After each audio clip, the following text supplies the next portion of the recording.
Hello ഉദ്യോഗാർത്ഥികളെ, PSC right cooperative ക്ലാസ്സിലേക്ക് നിങ്ങൾക്ക് എല്ലാവർക്കും ഹൃദ്യമായ സ്വാഗതം. നമ്മളിന്ന് നോക്കുന്നത് കോപ്പറേറ്റീവിലെ പ്രധാനപ്പെട്ട ഒരു ഏരിയ ആയിട്ടുള്ള സെറ്റിൽമെന്റ് ഓഫ് ഡിസ്പ്യൂട്ട് എന്ന് പറയുന്ന ഏരിയയാണ്. ഏറ്റവും ലേറ്റസ്റ്റ് ആയിട്ടുള്ള ഡാറ്റകൾ വെച്ചിട്ടാണ് നിങ്ങൾക്ക് ഈ ക്ലാസ് എടുക്കുന്നത്. അതിൽ ഫീസിൻ്റെയും ഒരുപാട് പല ബുക്കുകളിലും പല രൂപത്തിലാണല്ലോ ഉള്ളത്. അതിൻ്റെ ഏറ്റവും ആധികാരികത നോക്കി തയ്യാറാക്കിയ ഒരു ക്ലാസ്സാണിത്.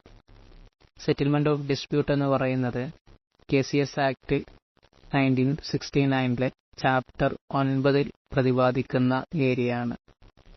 Section 69, 69A, section 70, 70A, 70B എന്ന് പറയുന്ന സെക്ഷനുകളും KCS ആക്ട് റൂൾ നോക്കുകയാണെങ്കിൽ റൂൾ 67, 68 പ്രതിപാദിക്കുന്നത് സെറ്റിൽമെന്റ് ഓഫ് ഡിസ്പ്യൂട്ട് എന്ന് പറയുന്ന ഭാഗമാണ്.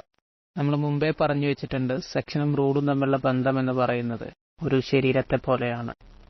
ഒരു ശരീരത്തിലെ അസ്ഥിയാണ് അതിന്റെ സെക്ഷനെങ്കിൽ അതിന്റെ ബോഡിയാണ് റൂൾ എന്ന് പറയുന്നത്. അസ്ഥി ഇല്ലെങ്കിൽ ആ ശരീരത്തിന്റെ ആകൃതി ഉണ്ടായില്ല. എന്നാൽ അസ്ഥി കൊണ്ട് മാത്രം തിരിച്ചറിയില്ല, അതിന്റെ ബാക്കി രൂപങ്ങൾ കൂടി ചേരുമ്പോഴാണ് അത് നമുക്ക് തിരിച്ചറിയാൻ പറ്റുന്നത്. അപ്പോൾ സെക്ഷനുകളെ ഒന്നുകൂടി ഡീറ്റെയിൽഡ് ആയിട്ട് വിവരിക്കുന്നത് റൂളിലൂടെ ആയിരിക്കും. അപ്പോൾ നമ്മുടെ ആക്ടിൽ സെറ്റിൽമെന്റ് ഓഫ് ഡിസ്പ്യൂട്ട് തുടങ്ങുന്നത് സെക്ഷൻ 69 മുതലാണ് നമ്മൾ പറഞ്ഞിട്ടുണ്ടായിരുന്നു. സെക്ഷൻ 69 എന്ന് പറയുന്നത് ഡിസ്പ്യൂട്ടാണ്, തർക്കമാണ്. നിങ്ങൾ ഓർക്കുക, 6 എഴുതിയതിന്റെ നേരെ ഓപ്പോസിറ്റ് ആയിട്ടാണ് 9 എഴുതുന്നത് അല്ലേ? അപ്പൊ തന്നെ അവർ തമ്മിലുള്ള ഒരു എതിരെ നിങ്ങൾക്ക് കാണാൻ പറ്റും. എതിരാകുമ്പോഴാണ് ഡിസ്പ്യൂട്ട് തുടങ്ങുന്നത്. അപ്പൊ ആ ഒരു രീതി നിങ്ങൾ ഓർത്തു വെക്കുകയാണെങ്കിൽ സെക്ഷൻ 69 ഡിസ്പ്യൂട്ട് ആണെന്ന് നിങ്ങൾക്ക് എളുപ്പത്തിൽ മനസ്സിലാക്കാൻ പറ്റും. 1969 KCS ആക്ട് നിലവിൽ വരുന്ന സമയത്ത് അതിന്റെ ചാപ്റ്റർ 9 സെറ്റിൽമെന്റ് ഓഫ് ഡിസ്പ്യൂട്ട് എന്ന് പറയുന്ന ഭാഗത്ത് സെക്ഷൻ 69 സെക്ഷൻ 70 എന്ന 2 സെക്ഷനുകൾ മാത്രമാണ് ഉണ്ടായിരുന്നത്. പിന്നീട് ഇതിലേക്ക് section 69A, section 70A, section 70B എന്ന 3 സെക്ഷനുകൾ കൂട്ടിച്ചേർത്താണ് 5 സെക്ഷനുകളായത്. ഈ പറഞ്ഞ സെക്ഷനുകളെ ഡീറ്റെയിൽഡ് ആയിട്ട് പറയുന്ന റൂളുകളാണ് റൂൾ 67, റൂൾ 68 എന്ന് പറയുന്നത്. ഇനി നമുക്കതിൽ ഓരോ സെക്ഷനുകളും ഡീപ്പായിട്ട് നോക്കാം. സെക്ഷൻ 69 എന്ന് പറയുന്നത് തർക്കങ്ങളാണ്. ഈ തർക്കങ്ങൾ എന്തൊക്കെയാണ്, ആരൊക്കെ തമ്മിലാണ് എന്നുള്ളതാണ് ഇതിൽ കാര്യമായിട്ട് പറയുന്നത്. സെക്ഷൻ 69 എന്ന് പറയുന്നത് settlement of dispute by registrar and cooperative arbitration court എന്ന് പറയും. അഥവാ അംഗങ്ങൾ തമ്മിലുള്ള തർക്കങ്ങൾ, പിരിഞ്ഞുപോയ അംഗങ്ങളും സ്ഥാപനവും തമ്മിലുള്ള തർക്കങ്ങൾ, ഒരു സൊസൈറ്റിയും മറ്റൊരു സൊസൈറ്റിയും തമ്മിലുള്ള തർക്കങ്ങൾ, ഒരു സൊസൈറ്റിയും അത് അഫിലിയേറ്റ് ചെയ്തിട്ടുള്ള സൊസൈറ്റിയും തമ്മിലുള്ള തർക്കം, ഒരു സൊസൈറ്റിയും അതിന്റെ ഷുവർട്ടി അഥവാ ജാമ്യക്കാരനുമായി ബന്ധപ്പെട്ട തർക്കം, ഒരു സൊസൈറ്റിയും അതിൽ ലോൺ എടുത്ത ആളും തമ്മിലുള്ള മെമ്പറും തമ്മിലുള്ള തർക്കം, ഒരു സൊസൈറ്റിയും അതിന്റെ ക്രെഡിറ്റർ അതല്ലെങ്കിൽ ഡെപ്പോസിറ്റർ ആയിട്ട് വരുന്ന ആളും തമ്മിലുള്ള തർക്കം, എലക്ഷൻ തർക്കങ്ങൾ, എംപ്ലോയിയും സൊസൈറ്റിയും തമ്മിലുള്ള തർക്കങ്ങൾ തുടങ്ങിയ തർക്കങ്ങൾ ഏതൊക്കെയാണ് ഇതിൽ വരിക എന്നുള്ളതാണ് ഈ സെക്ഷനിൽ നമ്മൾ പഠിക്കുന്നത്. ഇവിടെ നമ്മൾ മനസ്സിലാക്കണം, ആദ്യകാലത്ത് രജിസ്ട്രാർ മാത്രമാണ് തർക്കങ്ങൾ പരിഹരിച്ചിരുന്നത്, എല്ലാ തർക്കങ്ങളും. എന്നാൽ ഇന്ന് അങ്ങനെയല്ല. പണപരമായ തർക്കങ്ങളാണെങ്കിൽ മാത്രമാണ് രജിസ്ട്രാർ ഇടപെടുന്നത്. പണപരമല്ലാത്ത തർക്കങ്ങളാണെങ്കിൽ കോപ്പറേറ്റീവ് ആർബിട്രേഷൻ കോർട്ടാണ് ആ തർക്കങ്ങൾ പരിഹരിക്കുന്നത്. ഇപ്പോൾ മോണിറ്ററി ഡിസ്പ്യൂട്ട് ആണെങ്കിൽ രജിസ്ട്രാറും, നോൺ മോണിറ്ററി ഡിസ്പ്യൂട്ട് ആണെങ്കിൽ കോപ്പറേറ്റീവ് ആർബിട്രേഷൻ കോർട്ടുമാണ് ഇന്ന് അത് പരിഹരിക്കുന്നത്. ഇനി അടുത്ത സെക്ഷനാണ് 69A എന്ന് പറയുന്നത്. കോപ്പറേറ്റീവ് ഓംബുഡ്സ്മാൻ എന്ന് പറയും. ഈ ഓംബുഡ്സ്മാൻ എന്ന് പറയുന്ന ഈ ആശയം ആദ്യമായി കൊണ്ടുവരുന്നത് സ്വീഡനിലാണെന്നാണ് പറയപ്പെടുന്നത്. ചില പുസ്തകങ്ങളിൽ അങ്ങനെ കണ്ടിട്ടുണ്ട്. ഈ ബാങ്കിംഗ് മേഖലയിലെ ഓംബുഡ്സ്മാൻ നിങ്ങൾ കേട്ട് കാണും. RBIക്ക് കീഴിൽ കൊമേഴ്ഷ്യൽ ബാങ്കുമായി ബന്ധപ്പെട്ട് വരുന്ന പ്രശ്നങ്ങൾ, കസ്റ്റമേഴ്സുമായി ബന്ധപ്പെട്ട പ്രശ്നങ്ങൾ, ആ കസ്റ്റമേഴ്സിന്റെ പരാതികൾ, ഗ്രീവനസ് അറിയിക്കാനുള്ള ഒരു ഏജൻസി ആയിട്ടാണ് ബാങ്കിംഗ് ഓംബുഡ്സ്മാൻ അവിടെ നിലകൊള്ളുന്നത്. പക്ഷെ ആ ഓംബുഡ്സ്മാനിൽ കോപ്പറേറ്റീവ് സെക്ടറിന്റെ അണ്ടറിൽ വരുന്ന ബാങ്കുകൾക്ക് പരാതിപ്പെടാനുള്ള ഒരിടം ഇല്ലായിരുന്നു. അങ്ങനെയാണ് കോപ്പറേറ്റീവ് ഓംബുഡ്സ്മാൻ എന്ന് പറയുന്ന ആശയം അല്ലെങ്കിൽ ആ ഒരു സിസ്റ്റം നമ്മുടെ കോപ്പറേറ്റീവ് മേഖലയിലും വേണമെന്ന് തീരുമാനിച്ചുകൊണ്ട് ഈ ഒരു സെക്ഷൻ 69A കൂട്ടിച്ചേർക്കുന്നത്. ഈ 69A കോപ്പറേറ്റീവ് ഓംബുഡ്സ്മാൻ ആണെന്ന് പലപ്പോഴും PSC ചോദിച്ചിട്ടുണ്ട് കേട്ടോ. 68A എന്ന് പറയുന്നത് വിജിലൻസ് ഓഫീസറാണ്. 69A എന്ന് പറയുന്നത് കോപ്പറേറ്റീവ് ഓംബുഡ്സ്മാൻ ആണ്. 70A എന്ന് പറയുന്നത് കോപ്പറേറ്റീവ് ആർബിട്രേഷൻ കോർട്ടാണ്. അന്വേഷണത്തിലാണ് പരാതി എന്താണെന്ന് കാണുക, ആ പരാതിന്മേലാണ് കോടതി നടപടിയെടുക്കുക. ആ ഒരു സ്റ്റെപ്പ് നിങ്ങൾക്ക് ഓർത്തു വെക്കുകയാണെങ്കിൽ ഇത് എളുപ്പത്തിൽ മനസ്സിലാക്കാൻ പറ്റും. അതല്ലെങ്കിൽ നമ്മൾ നേരത്തെ പറഞ്ഞ 69 എന്ന് പറയുന്നത് തർക്കം എന്നുള്ളത് നമ്മൾ എളുപ്പത്തിലോ മനസ്സിലാക്കില്ലേ. 6 അത് എഴുതിയായി തിരിച്ചിട്ട് കഴിഞ്ഞാൽ 9 അവ തമ്മിൽ കൂടിച്ചേരുമ്പോൾ തർക്കമുണ്ടാകും. അല്ലെ, ബാങ്കും അതിന്റെ കസ്റ്റമേഴ്സും തമ്മിൽ തർക്കം ഉണ്ടാകുമ്പോഴല്ലേ ഓംബുഡ്സ്മാനൊക്കെ ആവശ്യം വരുന്നത്. അപ്പം അങ്ങനെ നിങ്ങളിതൊന്ന് ഓർത്തു വെക്കുകയാണെങ്കിൽ 69A എന്ന് പറയുന്നത് കോപ്പറേറ്റീവ് ഓംബുഡ്സ്മാൻ ആണെന്ന് നിങ്ങൾക്ക് കിട്ടും. ഇതാവട്ടെ, ഗവൺമെന്റ് ആണ് കോപ്പറേറ്റീവ് ഓംബുഡ്സ്മാനെ നിയമിക്കുന്നത്. അത് ഒരാളെ നിയമിക്കാം, ഒന്നിൽ കൂടുതൽ ആളുകളെ വേണമെങ്കിൽ കോപ്പറേറ്റീവ് ഓംബുഡ്സ്മാനായിട്ട് നിയമിക്കാവുന്നതാണ് ഗവൺമെന്റിന്. ഈ ഓംബുഡ്സ്മാന്റെ കാലാവധി എന്ന് പറയുന്നത് 3 വർഷം, അതല്ലെങ്കിൽ 65 വയസ്സ്. ഇതിലേതാണോ ആദ്യം വരുന്നതെങ്കിൽ അതായിരിക്കും. ഒരാളെ 64ാമത്തെ വയസ്സിലാണ് കോപ്പറേറ്റീവ് ഓംബുഡ്സ്മാനായി നിയമിച്ചതെങ്കിൽ അയാൾക്ക് 1 വർഷം മാത്രമായിരിക്കും കാലാവധി ഉണ്ടായിരിക്കുക, 65 വയസ്സ് വരെ. എന്നാൽ ഒരാളെ 60 വയസ്സിലാണെങ്കിൽ അയാൾക്ക് 63 വയസ്സ് വരെ 3 വർഷം കോപ്പറേറ്റീവ് ഓംബുഡ്സ്മാനായി ഇരിക്കാവുന്നതാണ്. കോപ്പറേറ്റീവ് ഓംബുഡ്സ്മാനായി നിയമിക്കുന്നതിന് ചില മാനദണ്ഡങ്ങളുണ്ട്. അയാൾക്ക് 10 വർഷത്തെ വക്കീൽ ജീവിത പരിചയം, വെറും വക്കീൽ ജീവിത പരിചയം മാത്രം പോരാ, കോപ്പറേറ്റീവ് ബാങ്കിലും കോപ്പറേറ്റീവ് മേഖലകളിലും എക്സ്പേർട്ടായിട്ടുള്ള വ്യക്തിയായിരിക്കണം അദ്ദേഹം. ഈ കോപ്പറേറ്റീവ് മേഖലയിലെ പ്രധാനപ്പെട്ട ഓഫീസർമാരാണ് vigilance officer 68A, director of cooperative audit 63 സെക്ഷനിൽ, അതുപോലെ കോപ്പറേറ്റീവ് ആർബിട്രേഷൻ കോർട്ട് 70A. ഇതെല്ലാം രജിസ്ട്രാറുടെ കീഴിലാണ് വരുന്നതെങ്കിൽ കോപ്പറേറ്റീവ് ഓംബുഡ്സ്മാൻ വരുന്നത് ഗവൺമെന്റിന്റെ കീഴിലാണ്. അതാണ് ഇവരും കോപ്പറേറ്റീവ് ഓംബുഡ്സ്മാനും തമ്മിലുള്ള വ്യത്യാസം. കോപ്പറേറ്റീവ് ഓംബുഡ്സ്മാൻ വരുന്നത് ഗവൺമെന്റിന്റെ അണ്ടറിലാണെന്ന് നിങ്ങൾ പ്രത്യേകം മനസ്സിലാക്കും. സെക്ഷൻ 70 അവാർഡ് ഓൺ ഡിസ്പ്യൂട്ട് വളരെ പ്രധാനപ്പെട്ടൊരു സെക്ഷനാണ്. അവാർഡ് ഓൺ ഡിസ്പ്യൂട്ട് കുറച്ച് കാര്യങ്ങൾ അധികം പറയാനും മനസ്സിലാക്കാനുള്ള ഒരു ഏരിയ. ഞാൻ ഈ പറയുന്ന കാര്യങ്ങൾ മുമ്പ് പറഞ്ഞതും നിങ്ങളൊരു കോപ്പറേറ്റീവ് സ്ഥാപനത്തിലെ വാദിയോ പ്രതിയോ, ഈ കേസിലൊരു വാദിയോ പ്രതിയോ ആയിട്ട് മനസ്സിൽ വിഷ്വലൈസ് ചെയ്ത് നിങ്ങൾ മനസ്സിലാക്കുകയാണെങ്കിൽ ഈ ഒരു ഭാഗം നിങ്ങൾക്ക് എളുപ്പത്തിൽ സ്കോർ ചെയ്യാൻ പറ്റും. അപ്പോൾ നിങ്ങളൊന്ന് വിഷ്വലൈസ് ചെയ്യുക ഈ പറയുന്ന കാര്യങ്ങൾ. ഡൗട്ട് ഉണ്ടെങ്കിലൊക്കെ നിങ്ങൾക്ക് കമൻ്റായിട്ട് രേഖപ്പെടും. നമ്മൾ ഒരു സഹകരണ സംഘത്തിൽ നിന്ന് ലോൺ എടുക്കും, അതിന് ജാമ്യം വെക്കാറുണ്ട്. ചിലപ്പോൾ ലാൻഡ് പ്രോപ്പർട്ടി ആയിരിക്കും മോർട്ട്ഗേജ് ആയിട്ട് വെക്കുക, അതല്ലെങ്കിൽ പേഴ്സണൽ ഷുവർട്ടി, ഇതൊക്കെയാണ് മോർട്ട്ഗേജ് ആയിട്ട് വെക്കുന്നുണ്ടാവുക. അതിന് നമ്മൾ ലോൺ എടുത്തു കഴിഞ്ഞാൽ തിരിച്ചടവ് എന്ന് പറയുന്നത് മാസങ്ങളിലായിരിക്കും. ഓരോ മാസവും അതിന് മുതലും പലിശയും ചേർത്ത് തിരിച്ചടക്കും. അതല്ലെങ്കിൽ 4 മാസത്തിലൊരിക്കൽ ക്വാർട്ടർലി, അതും അല്ലെങ്കിൽ വർഷത്തിൽ. പക്ഷെ മിക്കവാറും വരിക മാസങ്ങളിലായിരിക്കും. ഓരോ മാസവും മുതലും പലിശയും ചേർത്തിട്ടാണ് നമ്മൾ അതിനുള്ള തിരിച്ചടവ് കൊടുക്കുക. സഹകരണ സ്ഥാപനങ്ങൾ, സഹകരണ ബാങ്ക്, അതുപോലെ കൊമേഴ്ഷ്യൽ ബാങ്ക് തമ്മിലുള്ള പ്രധാന വ്യത്യാസങ്ങളിൽ ഒന്നാണ് അവയുടെ തിരിച്ചടവ് എന്ന് പറയുന്നത്. ഒരു ഉദാഹരണം, നമ്മൾ സഹകരണ ബാങ്കിൽ നിന്നും അല്ലെങ്കിൽ സഹകരണ സ്ഥാപനങ്ങളിൽ നിന്ന് 10,000 രൂപ ലോൺ എടുത്തു. ആ ലോൺ എടുക്കുന്ന സമയത്ത് അവിടെ നമുക്കതിന് ഇൻട്രസ്റ്റ് ഉണ്ടായിരിക്കും. ഒരു ഉദാഹരണം 5% ഇൻട്രസ്റ്റ് എന്ന് കരുതുക. അങ്ങനെയെങ്കിൽ 10,000ന്റെ 5% എന്ന് പറയുന്നത് 500 രൂപയാണ് അതിന്റെ മാസത്തിലെ ഇൻട്രസ്റ്റ് എന്ന് പറയുന്നത്. അപ്പോൾ നമുക്ക് മാസം അടക്കേണ്ട ഇൻട്രസ്റ്റ് 500 ആണെന്ന് കിട്ടി. നമ്മളെ ലോൺ തുക എന്ന് പറയുന്നത് 10,000 ആണെന്നും നമുക്കറിയാം. ഓരോ മാസവും തിരിച്ചടക്കേണ്ടത് നമ്മളോട് പറഞ്ഞിട്ടുണ്ടാവും 1000 രൂപ വെച്ച് തിരിച്ചടക്കണം. അപ്പം നമുക്ക് EMI ഒക്കെ അറിയാലോ. അപ്പോൾ അതുപോലെ 1000 രൂപ വെച്ചിട്ടാണ് ഓരോ മാസവും നിങ്ങൾ തിരിച്ചടക്കേണ്ടത് എന്ന് പറയുമ്പോൾ ആ 1000 രൂപയോടുകൂടി ആ മാസത്തെ ഇൻട്രസ്റ്റ് കൂടി കൂട്ടിയിട്ട് 1500 രൂപയാണ് നമ്മൾ തിരിച്ചടക്കേണ്ടി വരിക. ഓക്കെ, ഇത് നമുക്ക് എല്ലായിടത്തും ഒരുപോലെയാണ്. സഹകരണ സ്ഥാപനമാണെങ്കിലും അതുപോലെ കൊമേഴ്ഷ്യൽ ബാങ്ക് ആണെങ്കിലും ഒരുപോലെയാണ്. എന്നാൽ അടുത്ത മാസം എന്ന് പറയുമ്പോൾ 10,000 രൂപയാണ് നമ്മൾ ലോൺ എമൗണ്ട്. ഇനി അതിന്റെ ഇൻട്രസ്റ്റ് ആണ് നമുക്കറിയേണ്ടത്. അത് രണ്ടിടത്തും 2 പോലെയാണ്. ഇവിടെ ഇൻട്രസ്റ്റ് എന്ന് പറയുന്നത് സഹകരണ സ്ഥാപനങ്ങളിൽ 10,000 ആകുന്ന ലോൺ എമൗണ്ട് നമ്മളെടുത്ത് 10,000 ആകുന്ന നമ്മുടെ ടോട്ടൽ ലോൺ എമൗണ്ടിൽ നിന്നും 1000 രൂപ നമ്മൾ ഒരു മാസം തിരിച്ചടച്ചതിനാൽ ആ 1000 നമ്മൾ 10,000 നിന്ന് കുറക്കുന്നു, 9,000 ആയി. അപ്പോൾ ഇനി ഈ 9,000ന്റെ 5% കണ്ടാൽ മതി, അത് 450 രൂപയാണ്. ആ 450 രൂപയാണ് ഇനി പലിശയായി രണ്ടാമത്തെ മാസം അടയ്ക്കേണ്ടത്. മനസ്സിലായല്ലോ? ആദ്യം നമുക്കൊരു ലോൺ എമൗണ്ട് അറിയാം. ആ ലോൺ എമൗണ്ടിന്റെ പുറത്തൊരു ഇൻട്രസ്റ്റ് നമ്മൾ കണ്ടു. ആ ഇൻട്രസ്റ്റ് നമ്മൾ ആദ്യ മാസം അടച്ചു. അതിനോടുകൂടി മാസത്തിലുള്ള ഇൻസ്റ്റാൾമെന്റ് അടക്കും. ആ മാസത്തിലുള്ള ഇൻസ്റ്റാൾമെന്റ് തൊട്ടടുത്ത മാസം ഇൻട്രസ്റ്റ് കണക്കാക്കുമ്പോൾ അതിന്റെ മുതലിൽ നിന്നും ടോട്ടൽ മുതലാകുന്ന 10,000 നമ്മളിവിടെ കണ്ടിട്ടുള്ളത്. ആ 10,000-ൽ നിന്നും 1,000 ആദ്യത്തെ ഇൻസ്റ്റാൾമെന്റ് ആയിട്ട് നമ്മൾ കണ്ടിട്ടുണ്ടായിരുന്നത്. ആ ആദ്യത്തെ ഇൻസ്റ്റാൾമെന്റ് ആകുന്ന 1,000 10,000-ൽ നിന്ന് കുറക്കുമ്പോൾ 9,000. ആ 9,000-ന് പുറത്തുള്ള 5% ആകുന്ന 450 രൂപയാണ് ഒരു കോഓപ്പറേറ്റീവ് ബാങ്ക് അല്ലെങ്കിൽ ഒരു കോഓപ്പറേറ്റീവ് സ്ഥാപനങ്ങളിൽ രണ്ടാമത്തെ മാസം അടയ്ക്കേണ്ടത്. അങ്ങനെ ഓരോ മാസവും അടക്കുമ്പോൾ ഈ മന്ത്ലി ഇൻസ്റ്റാൾമെന്റ് ആകുന്ന തുക 1,000 ആണെങ്കിൽ 1,000 ഓരോ മാസവും കുറച്ച് അതിന് പുറമേയുള്ള അതല്ലെങ്കിൽ അതിന് പുറത്തുള്ള ഇൻട്രസ്റ്റ് പിന്നീടുള്ള മാസങ്ങളിൽ അടച്ചാൽ മതി. മനസ്സിലായെന്ന് കരുതുന്നു.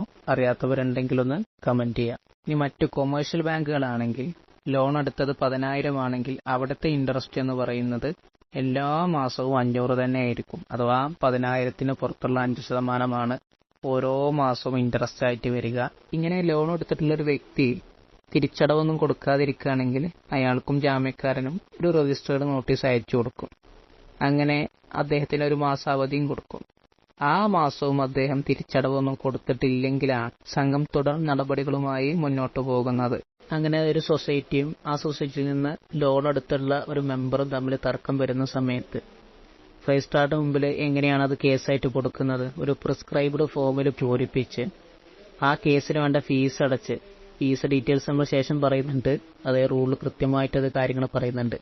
ഏത് കേസാണോ ആ കേസിന് വേണ്ട ഫീസ് അടച്ച് അതിനോടുകൂടി കോർട്ട് സ്റ്റാമ്പ് പൊട്ടിച്ച്, കോർട്ട് സ്റ്റാമ്പ് എന്ന് പറയുമ്പോൾ 1960-ലെ Kerala court fees and suit valuation act പ്രകാരം സ്റ്റാമ്പ് പൊട്ടിച്ചിട്ടാണ് രജിസ്ട്രാർക്ക് സമർപ്പിക്കുന്നത്.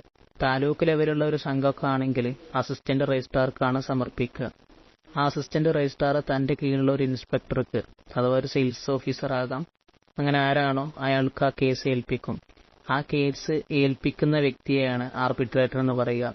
ഏൽപ്പിക്കണം നിർബന്ധമൊന്നുമില്ല, സ്വന്തമായിട്ട് നോക്കാം, അതല്ലെങ്കിൽ മറ്റൊരാളെ കീഴിലുള്ള ഒരാൾക്ക് ആ കേസ് കൊടുക്കാം. ആ കേസ് ഏറ്റെടുത്ത വ്യക്തിയാണ് ആർബിട്രേറ്റർ എന്ന് പറയുന്നത്.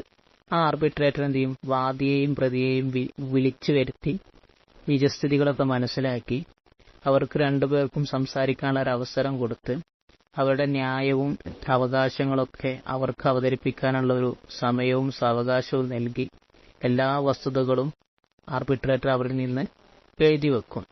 എഴുതി വെക്കൽ ഇംഗ്ലീഷിലാകാം, തനത് ലാംഗ്വേജിലാകാം. അതെന്തിനാണ്? പിന്നീട് അവാർഡ് പറയുന്ന സമയത്ത്, വിധി പറയുന്ന സമയത്ത്, പിന്നീട് എപ്പോഴെങ്കിലും ആയിരിക്കും വിധി പറയും. അപ്പം അന്ന് വിധി പറയുന്ന സമയത്ത് ചിലപ്പോൾ പല കാര്യങ്ങളും ഓർമ്മ ഉണ്ടായിക്കൊള്ളണമെന്നില്ല. അപ്പം അത് മനസ്സിലാക്കിയെടുക്കാൻ വേണ്ടിയിട്ടാണ് അവർ എഴുതി വെക്കുന്നത്. ഇനി ഏതെങ്കിലും ഒരു പാർട്ടി വന്നില്ല എന്ന് വെക്കുക, ആർബിട്രേറ്റർക്ക് വേണമെങ്കിൽ മറ്റൊരു ദിവസം അവർക്ക് കൊടുക്കാം, നിർബന്ധമൊന്നുമില്ല, കൊടുക്കാം. അങ്ങനെ ഒരു പാർട്ടി വരാതിരിക്കുകയാണെങ്കിൽ ആർബിട്രേറ്റർക്ക് എക്സ് പാർട്ടി ആയിട്ട് അവാർഡ് കൊടുക്കാൻ പറ്റും, പ്രഖ്യാപിക്കാൻ പറ്റും. വിധി പ്രഖ്യാപിച്ചു കഴിഞ്ഞാൽ ആ വിധിയുടെ ഒരു കോപ്പി, അതിന്റെ കോഡ്, റെക്കോർഡുകൾ എല്ലാം ഒരുമിച്ച് കൂട്ടി അതിനോടുകൂടി അവാർഡിന്റെ ഒരു പകർപ്പും ചേർത്ത് വെച്ച് രജിസ്ട്രാർക്ക് കൊടുക്കും. രജിസ്ട്രാർ അത് സൂക്ഷിച്ചു വെക്കുകയും ചെയ്യും. ഓരോ കോപ്പി പ്രതിക്കും അതുപോലെ വാദിക്കും കൊടുക്കുകയും ചെയ്യും. ഈ ആർബിട്രേറ്റർക്ക് എല്ലാ രേഖകളും പരിശോധിക്കാനും തീരുമാനമെടുക്കാനുള്ള അവകാശമുണ്ട്. ആർബിട്രേറ്ററുടെ തീരുമാനം രണ്ടാലൊരാൾക്ക് അനുകൂലവും പ്രതികൂലവും ആകും. ആർബിട്രേറ്റർ എടുക്കുന്ന തീരുമാനത്തെയാണ് അവാർഡ് ഓൺ ഡിസ്പ്യൂട്ട് എന്ന് പറയുന്നത്. വിധിയിൽ പരാതിയുള്ള കക്ഷിക്ക് മേൽക്കോടതി എന്ന് പറയുന്നത് ഇവിടെ ട്രിബ്യൂണലാണ്. ഈ പറയുന്ന കാര്യങ്ങളൊക്കെ നിങ്ങളെ മനസ്സിരുത്തി കേൾക്കണം കേട്ടോ. ഇപ്പൊ നമ്മൾ ആർബിട്രേറ്റർ ആരാന്ന് പറഞ്ഞു, നമ്മളൊരു ജഡ്ജിയുടെ സ്ഥാനത്തുള്ള വ്യക്തിയാണ്. അദ്ദേഹത്തിനെതിരെ പരാതി വരികയാണെങ്കിൽ മേൽക്കോടതി എന്ന് പറയുന്നത് ട്രിബ്യൂണലാണ്. അപ്പോൾ വിധിക്കെതിരെ പരാതിയുള്ള കക്ഷിക്ക് ട്രിബ്യൂണലിന്റെ അടുത്തേക്ക് അപ്പീലിന് വേണമെങ്കിൽ പോകാവുന്നതാണ്. പക്ഷേ 60 ദിവസത്തിനുള്ളിലായിരിക്കണം. 60 ദിവസം കഴിയുകയാണെങ്കിൽ അത് സമ്മതിക്കില്ല. 60 ദിവസത്തിനുള്ളിൽ പരാതിയായിട്ട് ട്രിബ്യൂണലിലേക്ക് പോകാം. ആർബിട്രേറ്റർ കേസ് ഡയറിയൊക്കെ സൂക്ഷിച്ചു വെക്കും കേട്ടോ. നീ പറഞ്ഞ അവാർഡ് ഓൺ ഡിസ്പ്യൂട്ട് പണസംബന്ധം അല്ലെങ്കിൽ അത് കോർപ്പറേറ്റീവ് ആർബിട്രേഷൻ കോർട്ടിനാണ് ഫയൽ ചെയ്യുക. അവരെന്ത് ചെയ്യും? 1 വർഷത്തിനുള്ളിൽ, പരാതി കിട്ടി 1 വർഷത്തിനുള്ളിൽ അതിനുള്ള അവാർഡ് കൊടുത്തിരിക്കണമെന്നാണ് നിയമത്തിൽ പറയുന്നത്. അപ്പോൾ ഈ കോർപ്പറേറ്റീവ് ആർബിട്രേഷൻ കോർട്ടിന് കുറേ അധികാരങ്ങളൊക്കെ ഉണ്ട്. അത് സിവിൽ പ്രൊസീജിയർ കോഡ് 1908-ലെ 5ാമത്തെ ആക്ടിലാണ് ഇത് പ്രതിപാദിക്കുന്നത്. അഥവാ ക്രിമിനൽ കേസുകളല്ലാത്ത കേസുകളെ കുറിച്ച് പ്രതിപാദിക്കുന്ന ഭാഗമാണ് 1908-ലെ 5ാമത്തെ ആക്ട് എന്ന് പറയുന്നത്. സിവിൽ പ്രൊസീജിയർ കോഡ് 1908 എന്ന് പറയുന്നത്. ഈ സിവിൽ പ്രൊസീജിയർ കോഡ് 1908 ആക്ട് പ്രകാരം ഇതിനകത്ത് കേസ് കേൾക്കേണ്ട കാര്യങ്ങളും വാദിയെയും പ്രതിയെയും വിളിച്ചു ചേർക്കേണ്ട കാര്യങ്ങളും അവരോട് ചോദ്യങ്ങൾ ചോദിക്കേണ്ടത് എന്തൊക്കെയാണെന്നും ഒക്കെ അതിനുള്ള അവകാശം ആർബിട്രേഷൻ കോർട്ടിനുണ്ടെന്നും പരാമർശിക്കുന്നുണ്ട്. എന്നാൽ എല്ലാ ക്ലോസുകളും കോഓപ്പറേറ്റീവ് ആർബിട്രേഷൻ കോർട്ടിന് കിട്ടുന്നില്ല. പകരം എന്ത് ചെയ്യും, അവർ മറ്റു കോടതികളുടെ അധികാരങ്ങൾ കൂടി ഉപയോഗപ്പെടുത്തും. ഈ ആർബിട്രേഷൻ കോർട്ടിനും രജിസ്ട്രാർക്കും സമൻസ് അയക്കാം, സാക്ഷികളെ വിസ്തരിക്കാം. ഇതൊക്കെ മറ്റു കോടതികളെ പോലെ ഇവർക്കും അതിനുള്ള അവകാശങ്ങളൊക്കെ ഉണ്ട്.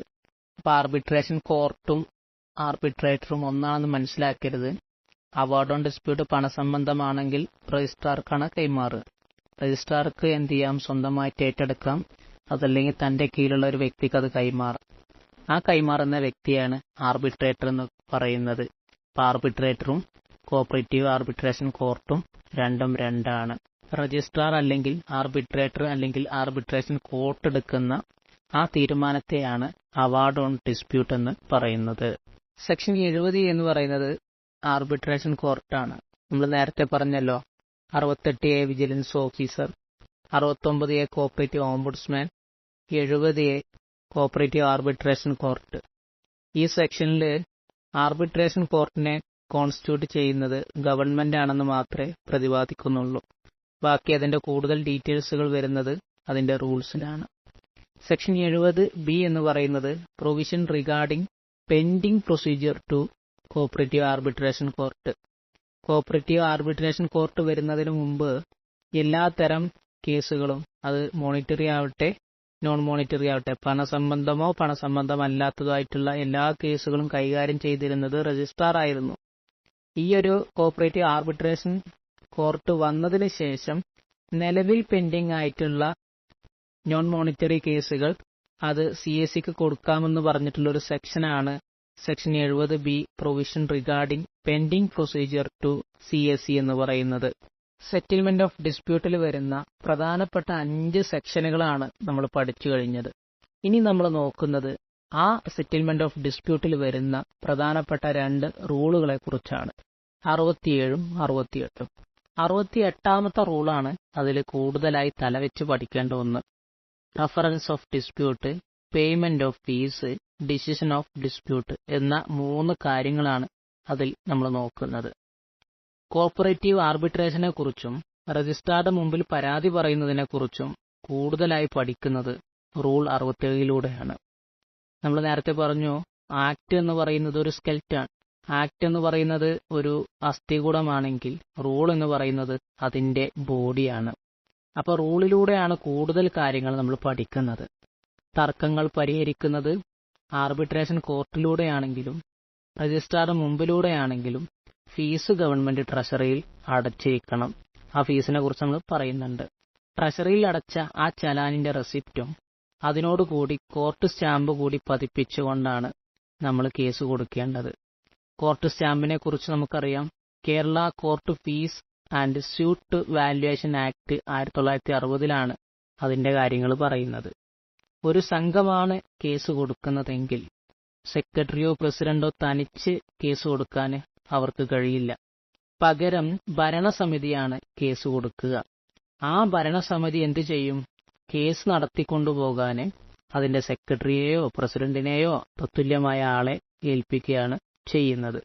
ആ ചുമതലപ്പെടുത്തിയ തീരുമാനത്തിന്റെ പകർപ്പ് കൂടി രജിസ്ട്രാറുടെ മുമ്പിലോ ആർബിട്രേഷൻ കോർട്ടിന് മുമ്പിലോ അവർ സമർപ്പിക്കേണ്ടതുണ്ട്.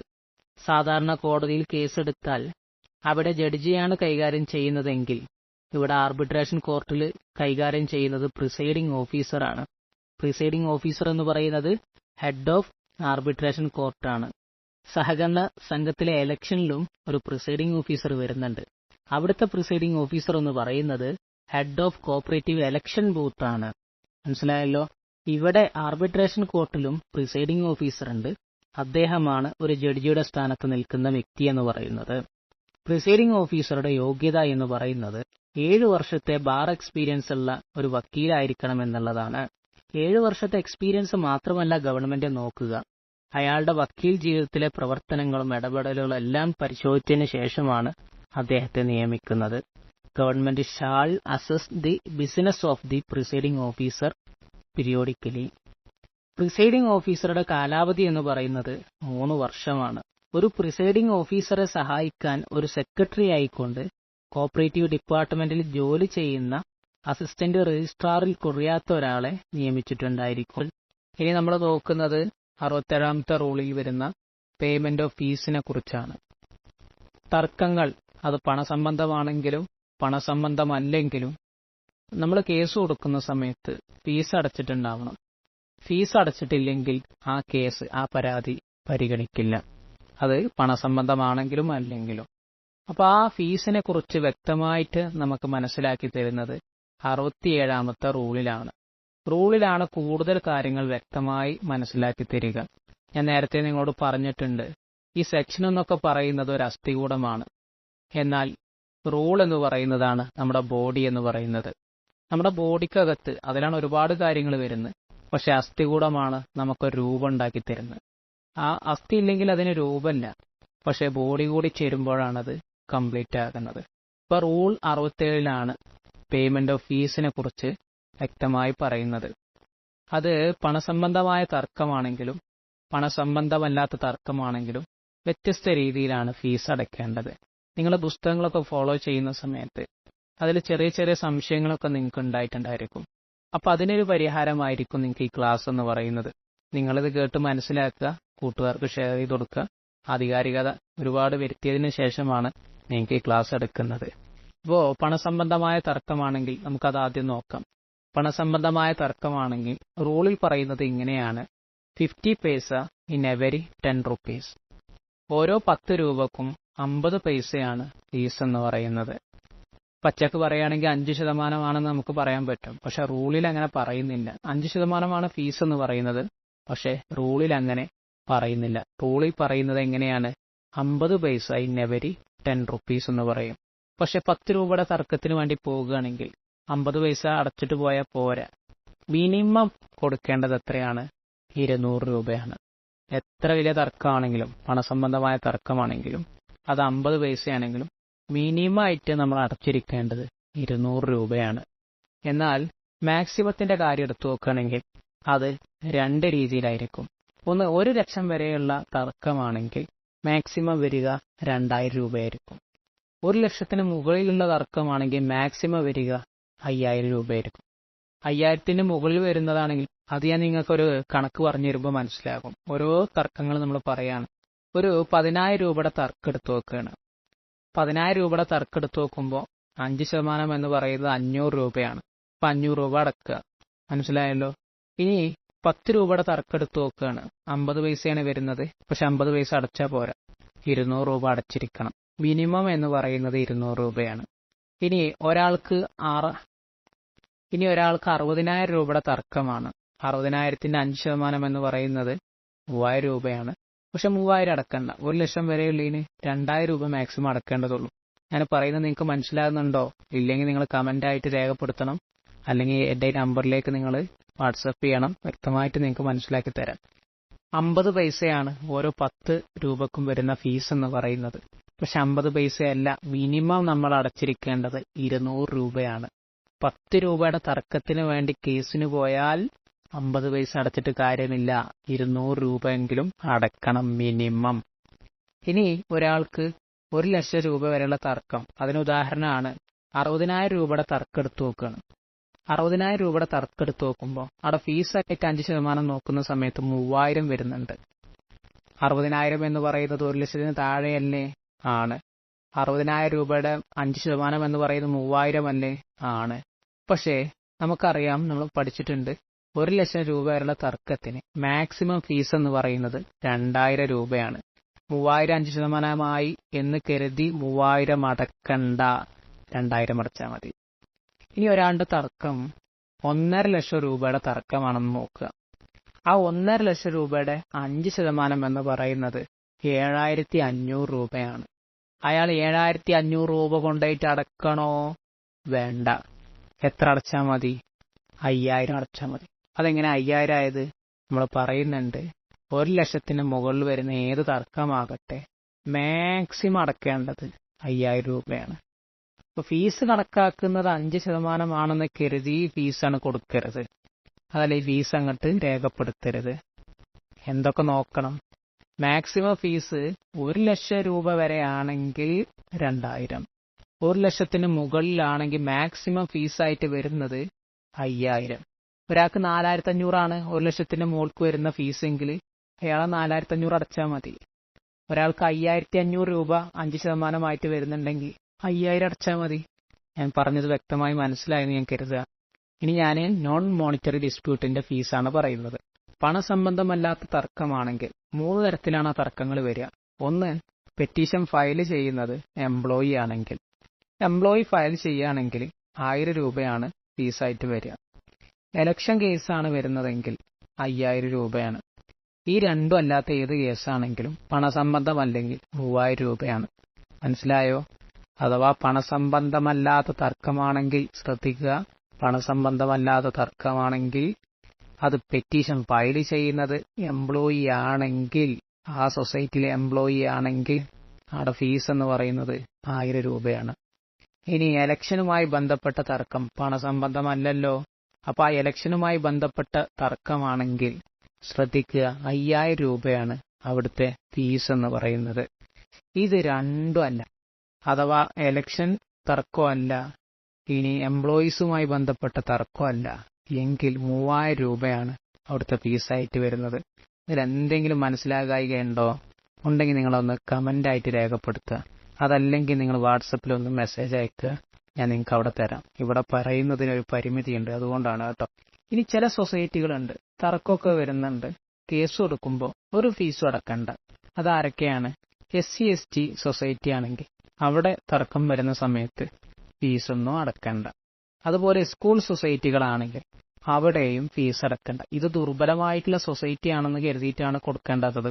ഇപ്പൊ സ്കൂൾ സൊസൈറ്റി ഒക്കെ ആണെങ്കിൽ അവിടെ കാര്യമായിട്ട് ഫണ്ടോ കേസ് കൊടുക്കാനൊന്നും അവർക്ക് കാണില്ല. അതുകൊണ്ടാണ് അവർ അതിൽ നിന്നൊക്കെ മാറ്റി നിർത്തിയത്. SC/ST എന്നൊക്കെ പറയുമ്പോൾ സമൂഹത്തിലെ താഴേക്കടയിലുള്ള ആളുകളല്ലേ, അപ്പൊ അതുകൊണ്ടാണ് അവരൊക്കെ പരിഗണിച്ചുകൊണ്ടാണ് അവർക്ക് ഫീസിൽ നിന്നൊക്കെ ഇളവ് കൊടുത്തിട്ടുള്ളത്. അപ്പൊ ഈ കാര്യമാണ് 67ാമത്തെ റൂളിൽ പ്രതിപാദിക്കുന്നത്. അപ്പൊ ഇനി മനസ്സിലാകായികയുണ്ടോ? 68ാമത്തെ റൂള് പറയട്ടെ. 68ാമത്തെ റൂൾ എന്ന് പറയുന്നത് mode of communication of orders and a decision in deciding dispute deal with the rule. അഥവാ ഡിസ്പ്യൂട്ടിന്മേലുള്ള ഓർഡർ അല്ലെങ്കിൽ ഡിസിഷനാണ്, വിധിയാണ് അവാർഡ് എന്ന് പറയുന്നത്. ആ അവാർഡ് വന്നു കഴിഞ്ഞാൽ ആ അവാർഡിന്റെ ഒരു കോപ്പി കമ്മ്യൂണിക്കേറ്റ് ചെയ്യുന്നതിനെ കുറിച്ചാണ് 68ാമത്തെ റൂളിൽ പറയുന്നത്. വാദിക്കും പ്രതിക്കും ഓരോ കോപ്പി അയച്ചു നൽകണം. ആ അവാർഡിന്റെ കോപ്പി 12 വർഷം രജിസ്ട്രാർ സൂക്ഷിച്ചിട്ടുണ്ടാവണം. അഥവാ രജിസ്ട്രാർ അത് 12 വർഷം സൂക്ഷിക്കണം. ഇതാണ് 68ാമത്തെ റൂളിൽ പറയുന്നത്. ഇതോടുകൂടി നമ്മുടെ സെറ്റിൽമെന്റ് ഓഫ് ഡിസ്പ്യൂട്ടിന്റെ ക്ലാസ് അവസാനിക്കുകയാണ്. ഇനി നിങ്ങൾക്ക് കൂടുതൽ ഡൗട്ടുകളൊക്കെ ഉണ്ടെങ്കിൽ കമന്റ് ആയിട്ടും അതുപോലെ തന്നെ നമ്മുടെ ഈ നമ്പറിൽ നിങ്ങൾ വാട്സപ്പ് ചെയ്യുക. കൂടുതൽ കാര്യങ്ങൾ അവിടെ പറയാം. Thank you.